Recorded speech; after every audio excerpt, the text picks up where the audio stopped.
अविवाहित रहेंगे जब तक बुंदेलखंड राज्य नहीं बन जाता।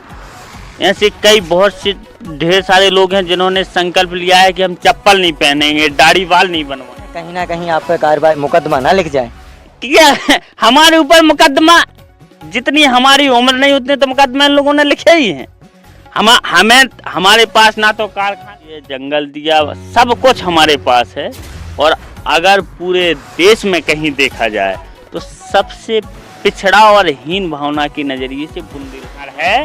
तो इतना माल लूट रहे हैं ये लोग कि यहाँ का पैसा लूट कर, चाहे वो खकोरा घाट हो, नरैनी घाट हो, ललित वो चाहे मध्य प्रदेश के घाट हो, यहाँ का पैसा बोरों में भर भर के दिल्ली पहुंच रहा है। और कलेक्ट्रेट चले जाइए, आप सिंचाई विभाग चले जाइए, आप विद्युत विभाग चले जाइए, आप एजुकेशन के विभाग, हर जगह भाजपा और आदित्यनाथ की सरकार में हर जगह भ्रष्टाचार। तो भारत न्यूज में हूँ आपके साथ उमेश कश्यप।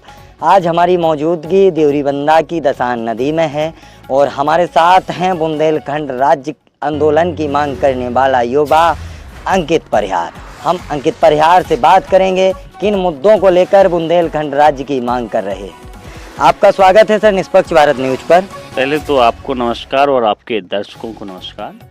बुंदेलखंड राज्य आंदोलन की लड़ाई लगभग 50-55 सालों से चल रही है और इसमें बहुत ढेर सारे लोग ऐसे हैं जिन्होंने संकल्प लिए हैं कि हम आजीवन अविवाहित रहेंगे जब तक बुंदेलखंड राज्य नहीं बन जाता।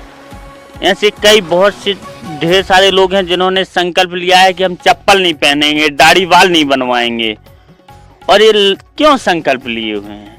बुंदेलखंड एक ऐसा स्टेट है कि ईश्वर ने सब कुछ दिया है। गिट्टी दी ईश्वर ने, मिट्टी दी, बालू दिए, जल दिए, जंगल दिया, सब कुछ हमारे पास है। और अगर पूरे देश में कहीं देखा जाए तो सबसे पिछड़ा और हीन भावना की नजरिए से बुंदेलखंड को देखा जाता है। दर्शकों को बता दें, हमारा बुंदेलखंड राज्य आजाद भारत के में था, लेकिन उस समय की कालांतर की सरकार ने, कांग्रेस की सरकार थी, और बुंदेलखंड को दो भागों में इसीलिए बांटा था कि बुंदेलखंड के खनन को लूटा जाए, बुंदेलखंड की जवानी को बर्बाद किया जाए, यहाँ की नस्ल को बर्बाद किया जाए। बुंदेलखंड में आए दिन अवैध खनन हो रहे हैं, तमाम जगह खबरें चलती हैं, लेकिन बुंदेलखंड में इतना खनन होने के बाद भी बुंदेलखंड आखिर गरीब क्यों है? देखिए, बुंदेलखंड में जिसकी भी सरकार आई, पहले बीएसपी की सरकार थी, उन लोगों ने जमकर दोहन शोषण किया। फिर मुलायम सिंह जी की सरकार आई, उन्होंने जमकर दोहन शोषण किया। इसके बाद अखिलेश यादव मुख्यमंत्री बने, उन्होंने जमकर लूटपाट मचाई, बोरों में भर भर रुपया शिवपाल यादव जी यहाँ से लेके गए। अब भारतीय जनता पार्टी की सरकार है तो इतना माल लूट रहे हैं ये लोग कि यहाँ का पैसा लूट कर, चाहे वो खकोरा घाट हो, नरैनी घाट हो, ललितपुर के घाट हो, चाहे हमीरपुर के घाट हो, वो चाहे मध्य प्रदेश के घाट हो, यहाँ का पैसा बोरों में भर भर के दिल्ली पहुंच रहा है और लखनऊ पहुंच रहा है। और इस पैसे का ये भाजपा इस्तेमाल इसने किया आसाम के चुनाव में, बंगाल के चुनाव में, तेलंगाना के चुनाव में।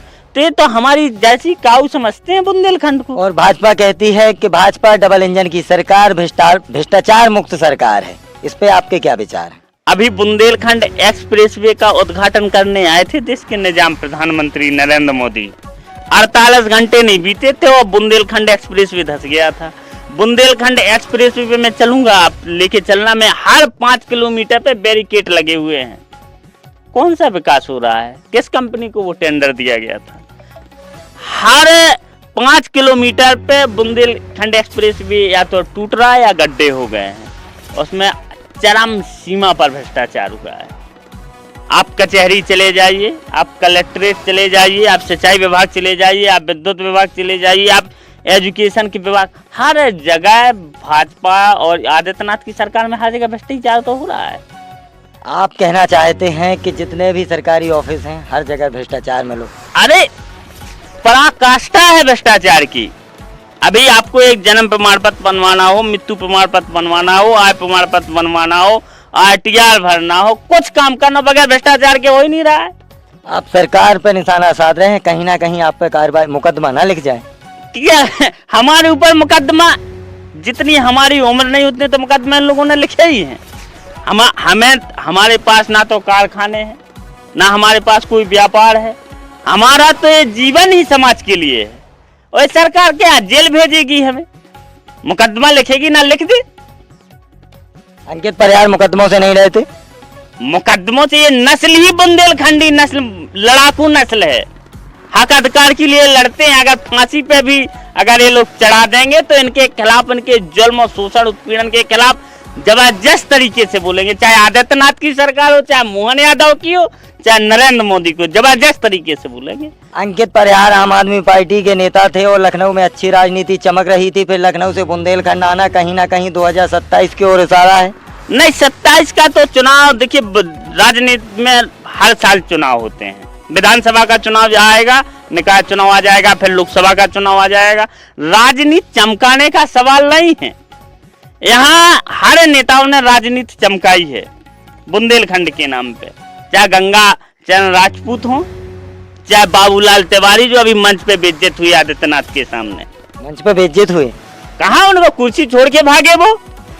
मैंने तो उनके समर्थन में बोला। वो तो MLC थे, तो क्यों उनको मंच पे कुर्सी नहीं मिली? यहाँ जवाहर राजपूत उस पे बैठे थे, रश्मि आर्या बैठी थी, महामहिम वो अनुराग शर्मा बैठे थे, राजीव पारीछा बैठे थे, रवि शर्मा बैठे थे, उनके सामने उन्हें बेइज्जत किया गया।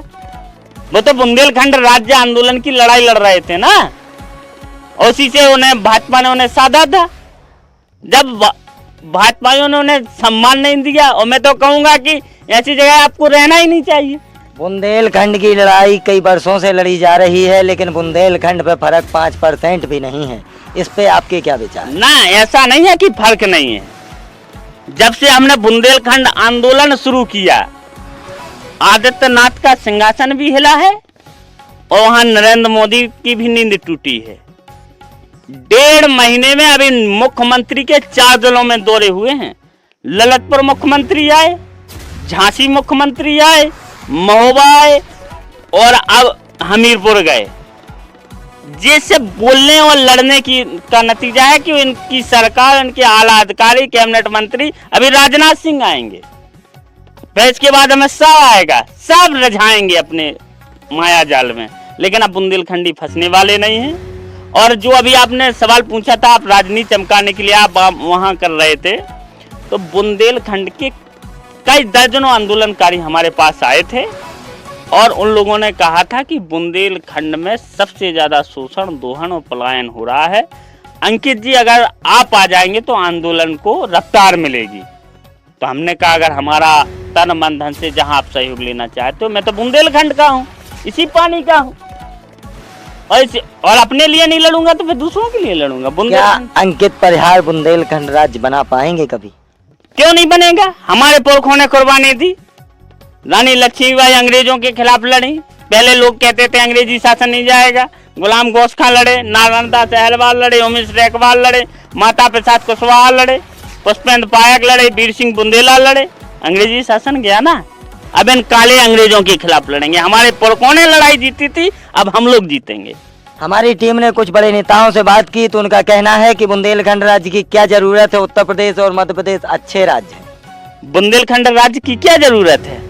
बुंदेलखंड राज्य की इसलिए जरूरत है कि बुंदेलखंड का एक साल में जो ओवरऑल टैक्स कलेक्ट होता है वो होता है 2.5 लाख करोड़ रुपया। पैसा आधा जा रहा है भोपाल, आधा जा रहा है लखनऊ और आधा जा रहा है दिल्ली। हमें देते क्या है ये लोग? क्या लौटाए? बुंदेलखंड में एक केंद्रीय अच्छा विश्वविद्यालय, एक बुंदेलखंड यूनिवर्सिटी है, वो भी छात्रों के पैसे से चल रही है। विश्वविद्यालय अनुसंधान आयोग उसमें पैसा नहीं देता है। एक एम्स इन लोगों ने बनाया, क्या बनाया? छतरपुर, पन्ना, सागर, दमोह, टीकमगढ़, निवाड़ी, दतिया, जालौन, हमीरपुर, बांदा, चित्रकूट, झांसी तक आप देख लो, एक एम्स इन्होंने बनाया हो, एक अच्छा कारखाना लगाया हो जहाँ 1000 लोग काम करते हैं। अंकित परिहार की 2027 की क्या रूपरेखा है? 2027 में इनको सत्ता से बाहर करेंगे। भारतीय जनता पार्टी को रोकने का काम करेंगे। आदित्यनाथ का रथ रुकेगा बुंदेलखंड में। कहीं ना कहीं अंकित परिहार को टिकट का लालच तो नहीं है? अरे जो टिकट, हम लोगों को कौन सा टिकट का लालच है? हम लोग तो लड़ाते हैं ना। वो तो जनता तय करेगी कि किसे सदन भेजना है।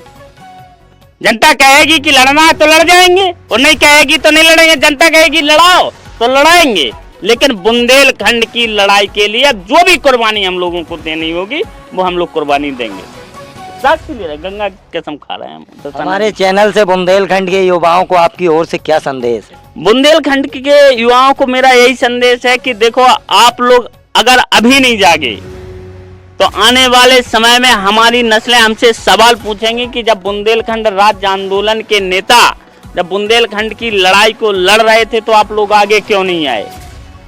और दूसरी सबसे बड़ी बात, यहाँ पढ़ा लिखा ग्रेजुएट लड़का आज सिक्योरिटी गार्ड की नौकरी कर रहा है, गुजरात जा रहा है, सूरत जा रहा है, अहमदाबाद जा रहा है। क्या यहाँ कारखाने नहीं लग सकते? और बुंदेलखंड राज्य अगर बन गया तो बुंदेलखंड कर्मचारी चयन आयोग होगा, बुंदेलखंड संघ लोक सेवा आयोग होगा, बुंदेलखंड में हाई कोर्ट होगा, बुंदेलखंड में तमाम आयोग होंगे, तो यही रोजगार का सृजन होगा, यही नौकरी मिलेगी। 2027 में अंकित परिहार किसके साथ हैं? जो बुंदेलखंड राज्य की बात करेगा अंकित परिहार उसके साथ हैं, जो हमारे आंदोलन में आहुति देगा। अंकित परिहार का फेवरेट नेता कौन है? अंकित परिहार का फेवरेट नेता, बहुत मुश्किल सवाल आपने पूछ लिया। बुंदेलखंड राज्य आंदोलन का जो फेवरेट नेता हर वो बुंदेलखंडी है जो बुंदेलखंड राज्य आंदोलन में कुर्बानी दे रहा है। अंकित परिहार ज्यादातर आम आदमी पार्टी के मंच पे दिखते हैं, कहीं ना कहीं क्या अरविंद केजरीवाल के हितैषी हैं अंकित? आम आदमी पार्टी ही आंदोलन की भूमि कोख से पैदा हुई है। आम आदमी पार्टी राजनीतिक दल है, लेकिन आज हम बुंदेलखंड राज्य आंदोलन में आए हैं, ये राजनीतिक मंच है और मैं आम आदमी पार्टी से जुड़ा हुआ सदस्य भी हूँ। इसका मतलब ये नहीं कि मैं आंदोलन नहीं कर सकता हूँ। जहां शोषण जफा उत्पीड़न होगा फिर मैं दलगत राजनीति से ऊपर उठ के मैं जनता के लिए लड़ता हूँ। हमारे साथ थे अंकित परिहार, इनसे हमारी तमाम मुद्दों पर बात हुई। आप जुड़े रहें निष्पक्ष भारत न्यूज के साथ।